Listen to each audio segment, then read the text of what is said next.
Ռոբերտ Քոչարյանի ամենամեծ վատությունը հայ ժողովրդին գիտեք ինչն է։ Ղարաբաղցի հասկացություն մտցնելը։ Թալան մալանը հեչ, ամենավատը Ղարաբաղցիների հանդեպ նեգատիվ վերաբերմունք ստեղծելն էր։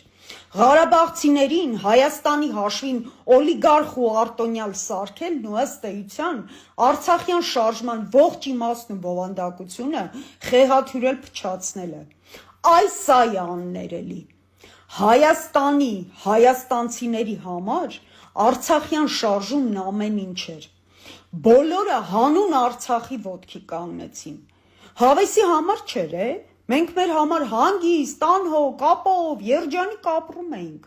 Այդ առոք փառոք կյանքը Հայաստանը հանուն Արցախի գրողի ծոցը ուղարկեց։ Տղամարդկանց էլ պատերազմ։ Այս երկիրը քանի սերունդ կորցրեց, մնաց անտղամարդ, ամբողջ 90-ականները օր ու արև չտեսավ, մթի ու ցրտի մեջ անցկացրեց։ Մեր սերունդը կիսասոված մեծացավ։ Ու մեկ էլ պարզվեց, որ այդ ամեն ինչը միայն նրա համար էր, որ անհայտ ծագման ինչ-որ Ղարաբաղցիներ հելնեն, մեր գլխին դառնան տեր ու տիրական, միլիոնատերեր ու միլիարդատերեր, Արցախ ազատագրելը սարքեն դրամբոնի ոսկին, Արցախի մյուս հանքավայրերն ու հարստությունները մեջ անելու, քվոտավորված ձևով Արցախն ու Հայաստանը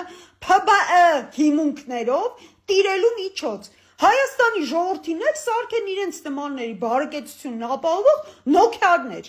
Սա էր։ Հայաստանի գյուղերը, շրջանները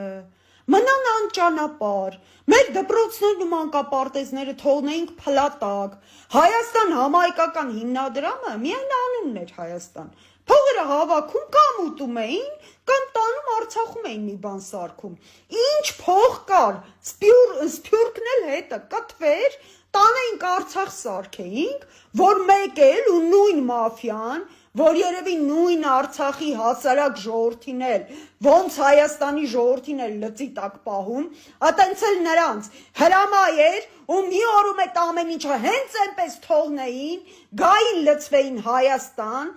այստեղ էլ էլի Հայաստանի ժողովուրդը ամեն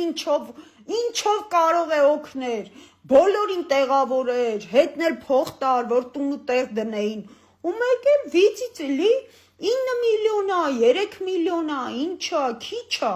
կամեն աշխատողները, քանի,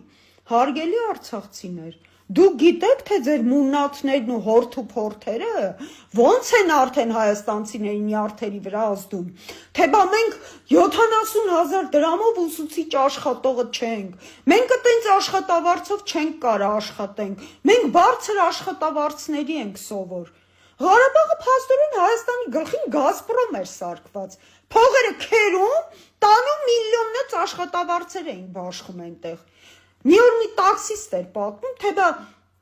զոքանչից բարեկամներին տանս մեջ 2 ամիս պահեցի, ամեն օր մսեղեններով եւ այլն, մի օր փլավ սարքեցինք, էլի հետը ուտելու համով բաներ, թե բա մենք փլավ չենք ուտում, մերը միս պիտի լինի։ Ասում ասի, դե հերիք եղավ, բոլեղավ, գնացեք ոնց ուզում եք ապրեք, ու տնից հանելա, Ռոստովներում տներ ունեին, գնացել են այնտեղ, ոնց նայում ես, բոլորը ուր ասես, ինչ ասես ունեմ, ու հիմա արցախցիների պահանջները, թե բա ձեր տված փողը քիչ է, այդ հայաստանցուն ով է ինչ տալիս, մեր երկրում մենք բոլորս օրնիբուն աշխատում ենք ու ստեղծում, ձեր արյունը մեզնից ոչ կարմիր է, ոչ կապույտ, եկել եք, օգնում ենք, բարի